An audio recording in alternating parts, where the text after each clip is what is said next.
I'm Dawn Hill, host of Heart, Mind, and Purpose, a podcast where we explore what it means to live an aligned and wholehearted life. I am a professional counselor with over 25 years of experience and a deep love for meaningful conversation. I bring you honest reflections, soulful questions, and meaningful tools for managing life. Whether you're seeking clarity, connection, or simply a space to breathe, this podcast is here for you. Tune in weekly and join me on the journey.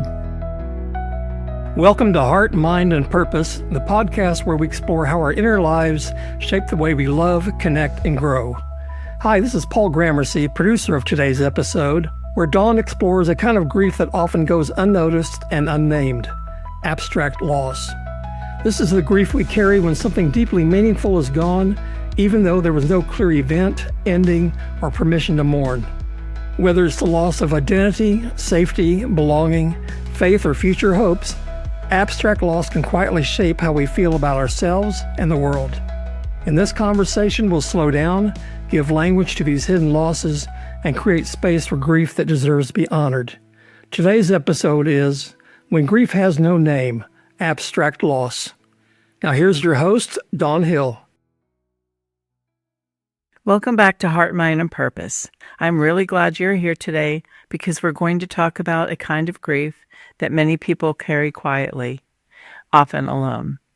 Some losses are obvious. There is a moment, a date, a story you can point to, but other losses don't come with an ending or clear explanation. Nothing official happened, and yet something important is gone. A sense of safety, a future you expected, a version of yourself, a relationship that changed but never fully ended. Today we're going to slow down and talk about abstract loss, what it is and why it can feel so confusing, and why grief like this deserves just as much care and compassion as any other type of loss.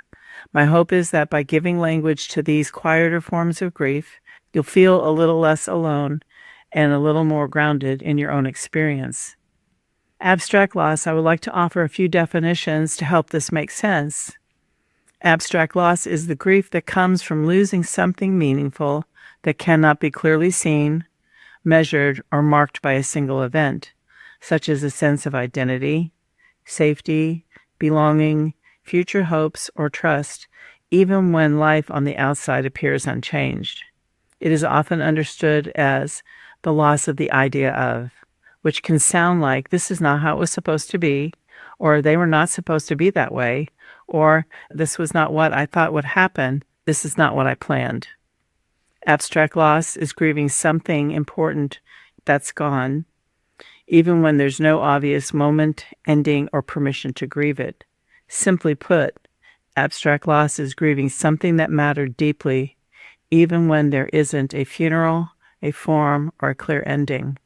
From a reflective view, abstract loss names the quiet grief of what we expected, hoped for, depended on, that is no longer there, even when the world may look the same.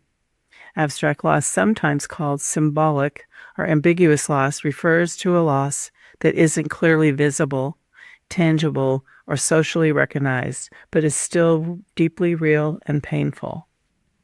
So what makes a loss abstract? There is no clear ending or event. It is often hard to name. Others may minimize it, saying that really doesn't count as a loss. And grief can linger because there's no closure. Some examples of abstract loss are loss of identity, who I thought I'd be, the loss of future hopes or dreams, loss of trust or sense of safety, loss of faith, certainty, or spiritual confidence, loss of belonging or community, loss of emotional availability in a relationship when someone is physically present but not with you, the loss of meaning or purpose, or the loss of a relationship as it used to be, even if the person is still alive. How abstract loss differs from concrete loss is this. Concrete loss are things like death, divorce, job loss, illness, moving. Abstract loss is what concrete loss takes with it: identity, security, hope, dignity. It sounds like this is not what I thought it would be. Abstract losses are often misdiagnosed as anxiety or depression, turned into shame, saying things like, I shouldn't feel this way, or left ungrieved, which keeps people stuck. As a culture, we are not very good at grieving concrete losses. Let's take death as an example. Even the words "they died" are often hard for us to say. Instead, we soften them up with phrases like, they passed, they are no longer with us, they went home to be with the Lord, they entered their eternal rest, they were called home, or they completed their earthly journey. These phrases aren't wrong. They often come from care, faith, or a desire to be gentle, but they can also create distance from the reality of what has actually happened. I am not suggesting that we return to the past, but it is worth noticing that in the 19th and early 20th centuries, there was far more cultural permission to grieve. For example, when someone lost a loved one, they often wore black for a full year. That visible marker told the world, this person is grieving.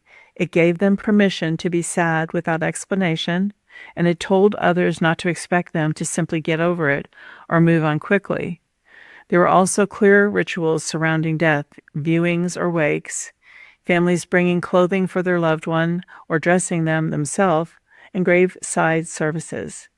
These rituals weren't meant to be morbid. They made the loss concrete. Each step happened incrementally, helping those who were left behind slowly take in the reality that their loved one had died and was no longer present. These practices allowed grief to unfold in real time and gave space for emotions, adjustment, and healing. Today, many of those rituals have faded, and with them, a shared understanding of how to grieve. We have replaced some of the older rituals with new ones, like celebrations of life, and that isn't a bad thing. Celebration can be meaningful and honoring, but these newer rituals don't always come with the built-in permission to grieve at a pace that fits the person who has experienced the loss.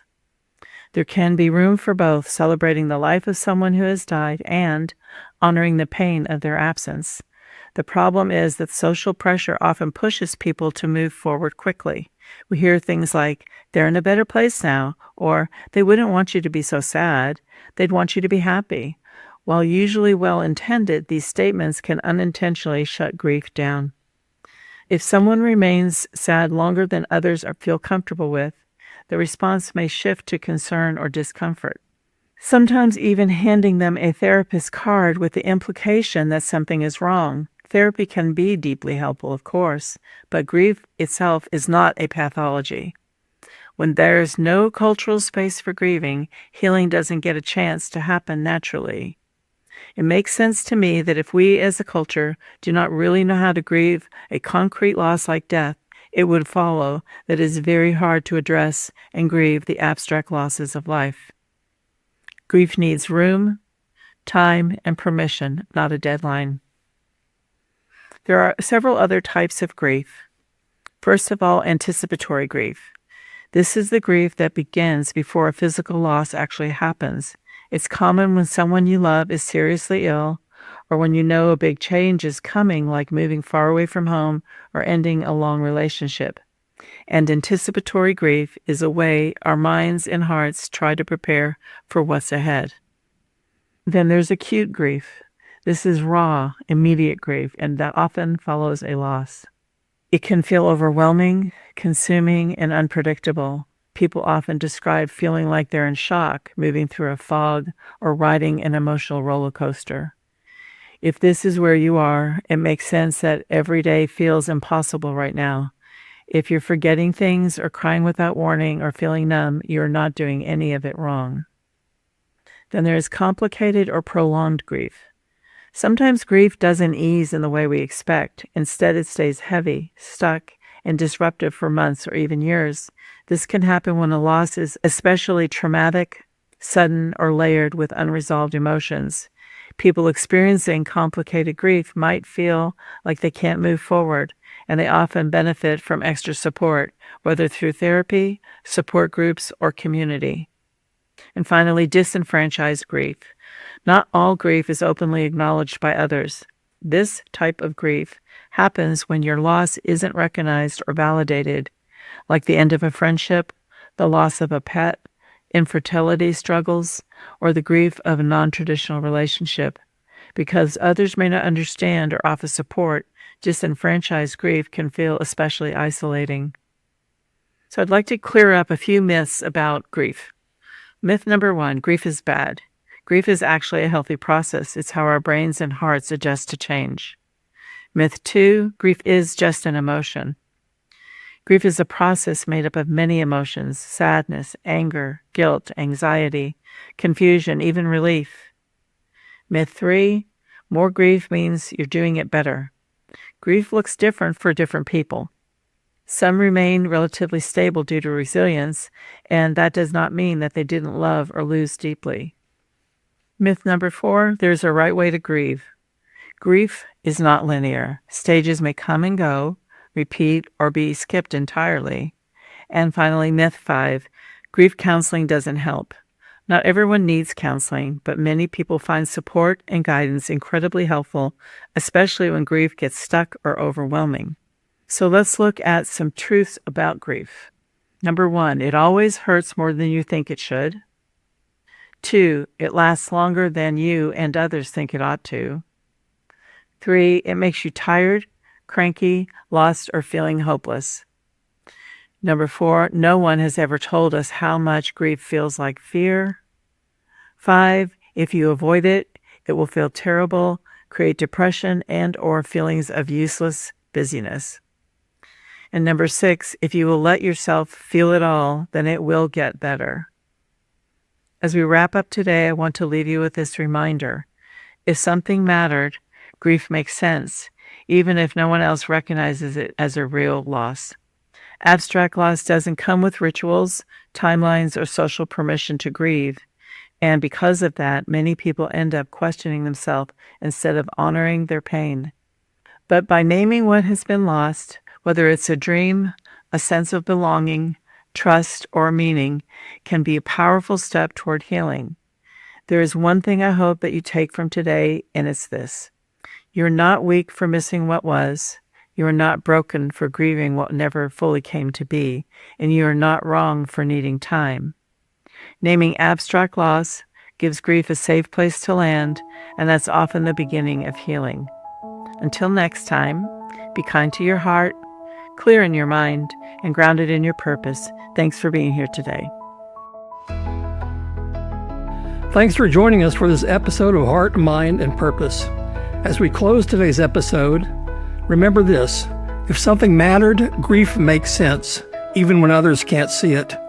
Abstract loss may not come with rituals, timelines, or public recognition, but it is still real and worthy of care. Naming these quiet losses can be a powerful step towards healing and self-compassion. If today's conversation resonated with you, take a moment to sit gently with what you've heard and know that you're not alone in this process. If you found this conversation helpful, we'd love for you to share it with someone who could use some encouragement. You can also find resources, listener handouts, and more at dawnmariehill.com. And don't forget to subscribe so you don't miss the next episode as we keep exploring how the heart, the mind, and our sense of purpose all work together for a life well lived. Until next time, thanks for listening.